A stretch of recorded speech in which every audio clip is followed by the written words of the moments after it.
आमचा विश्वास आमची ताकद। बुलढाणा जिल्ह्यातील खामगावच्या राजकीय वर्तुळात मोठी खळबळ उडाली आहे। काँग्रेसच्या एका नगरसेवकावर चक्क बोगस जात प्रमाणपत्र वापरल्याचा गंभीर आरोप करण्यात आलाय।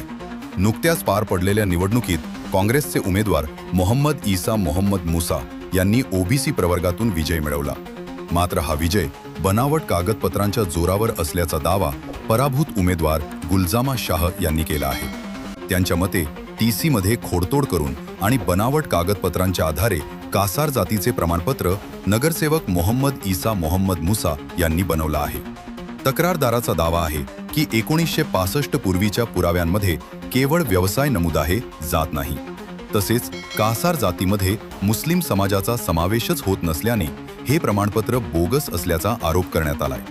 आता या प्रकरणी मोहम्मद ईसा यांचे नगरसेवक पद रद्द करून त्यांच्यावर फौजदारी कारवाई करण्याची मागणी तक्रारदार गुलजामा शाह यांनी आयोजित केलेल्या पत्रकार परिषदेत केली आहे।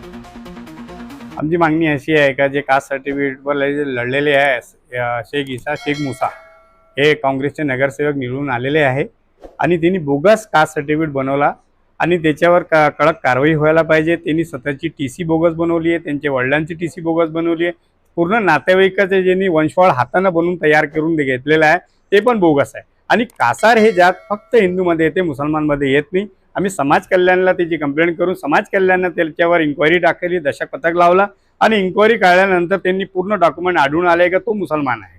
आणि आमची हेच मागणी आहे का त्यांचा पद ते 6 महिन्याचा कालावधी असते व्हॅलिडिटीचा, तो व्हॅलिडिटी फक्त 6 महिन्याच्या आतमध्ये द्यायला लागते। त्याच्या आतमध्येच याच्यावर कडक कारवाई व्हायला पाहिजे, ते निलंबित व्हायला पाहिजे, देशद्रोहीचा गुन्हा दाखल व्हायला पाहिजे। सर्व डॉक्युमेंट त्यांनी एवढे बोगस आणून दिलेले आहे की सर्वांच्या समोर आलेले आहे। निवडणूक आयोगाकडे आपण तक्रार केली आहे। निवडणूक आयोगाकडे पहिले तक्रार केलेली आहे। निवडणूक आयोगाने पण समाज कल्याण आदेश दिला की व्हॅलिडिटीसाठी लवकरात लवकर याचा निर्णय करण्यात यावा। या 18 तारखेला त्याचा निर्णय पण आहे, निकाल पण आहे आणि त्याच्यावर कडक कारवाई व्हायला पाहिजे। 420 देशद्रोहीचा गुन्हा दाखल हे समाज कल्याणच करणार आहे।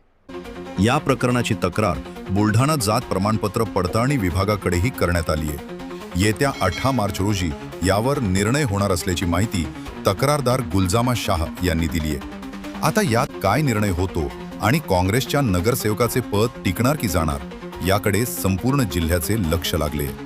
ब्युरो रिपोर्ट, लोकप्रिय मराठी न्यूज, खामगाव।